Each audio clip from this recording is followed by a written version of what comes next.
And we are back at the Yogi Berra Museum and Learning Center, and that is the replica plaque of what hangs in Cooperstown for Yogi Berra in his Hall of Fame induction. Amazingly enough, not voted in his first ballot. And in the 2013 class, nobody voted in on their first ballot. These were the top 5 vote getters.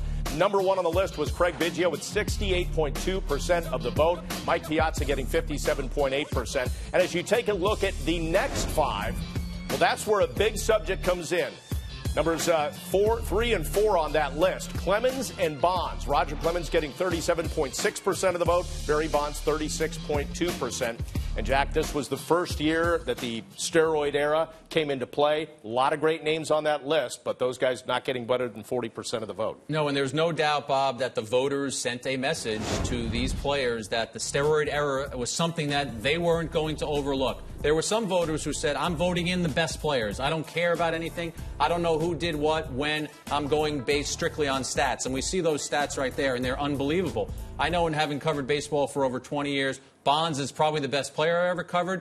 Clemens is probably the best pitcher I ever covered. But in my ballot, I couldn't bring myself to vote for 2 guys who the suspicion, the alleged cheating, was just too overwhelming. There was too much there to be able to say, I'm going to overlook this, and I'm just going to give the guys my vote. I couldn't do it this year. Not sure if that will be the way that I always vote, but you got to remember, they have 15 years on the ballot. It's going to be a long climb, but they could still get the 75%. And you look at just how far that climb will be. They have an awful hike up that mountain to get to that 75%. But I don't think there are many people that are very surprised that those guys didn't get in right now. I think the majority of people expected that this would be the case of the baseball writers setting a little bit of an example with them and saying there will be some penalties for being linked to steroids. But it's interesting. How do you differentiate it? You know, everyone played during that time. How do you say this guy definitely didn't do it, this guy definitely did do it? There's not a lot of clear-cut evidence all the way around. Gray clouds of suspicion. Here's what Roger Clemens had to say about not getting inducted as a first ballot Hall of Famer.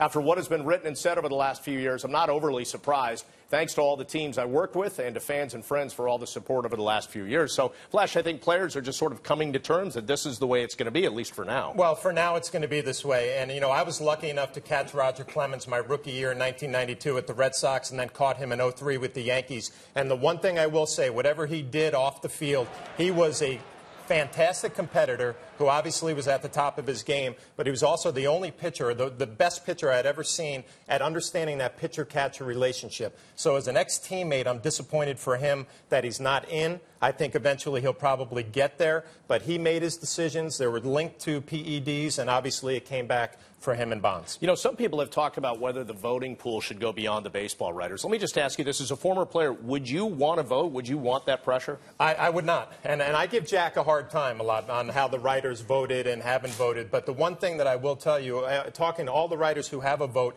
they're very educated. They make an educated decision. They have all the stats. They have all the history. They're so much better at that part of the game than the players are. As a player, I look at a guy like Clemens competing against him and with him, Hall of Famer, no doubt about it. A guy like Biggio, I didn't think of him as a Hall of Famer when I was playing against him. He got 3,000 hits, has an argument that he should be in there. But I would not want their job. It's a lot harder than I think people think it is. I think you want to be able to say that your eyes are always going to tell you who is a Hall of Famer. And that's, of course, the first thing I do. I saw this guy play. What did I think of him? But there are a lot of other things you need to do. You need to talk to people around the game. As John said, you need to really mine your way through those stats. And I know the writers/voters are getting a lot of criticism right now, but I've got one ballot. I've got one vote, and that's all that I can be concerned with. You take 500 plus, almost 600 voters in any walk of life, and there's going to be a difficult time of anyone getting a high percentage. And this, to me, was not a bad day for baseball. The fact that 75% is such a hard thing to attain, I think that that's good.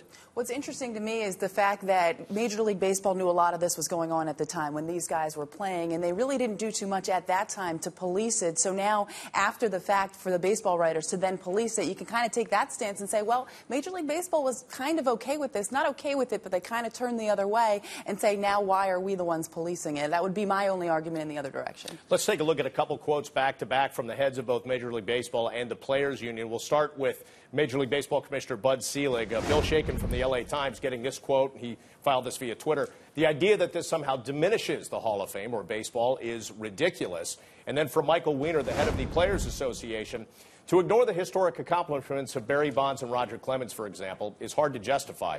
Moreover, to penalize players exonerated in legal proceedings and others never even implicated is simply unfair. One guy that would certainly fall into that category, I think, would be Mike Piazza, would it not, Jack? That there was always a suspicion, nothing ever stuck to him. He put up great numbers after being a 62nd round draft pick. Right, and I look at Mike Piazza, and I wrote this on YesNetwork.com. He got hit with the steroid shrapnel. I mean, he got the message sent to him as well, even though, as you said, Bob, sure, there was a lot of whispers, but give me the direct evidence where Piazza was involved with steroids. He wasn't mentioned in the Mitchell report. The Mitchell report was New York-centric, including a former Mets clubhouse guy who was a main source for Mitchell.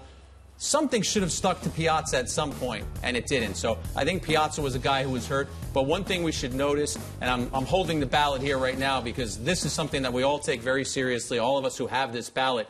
Of the people who have gotten between 50 and 70% in their first year on the ballot, and Piazza falls into that category, 16 of 16 have eventually made the Hall of Fame. Now, you could say, well, he was a first ballot guy. He should be in. But you know what? He's going to get in. Well, that would be my argument. If I'm Mike Piazza and I'm sitting at home right now, you're a first ballot Hall of Fame guy in your mind and a lot of other people's mind, but you're not going to be able to say that for the rest of your life because the writers decided he was not going to get in. He was the best offensive hitting catcher that I had ever played against. Defensively, not the best in the world, but 427 home runs behind the plate to do what he did. That is an incredible career. I feel bad for him. I feel bad for Biggio, and I feel bad for Bagwell. Bagwell, a guy I played with in the minor leagues, obviously had a great career. I was more intimidated by Jeff Bagwell in that Houston lineup than I was Biggio, but they both had, in my opinion, Hall of Fame careers.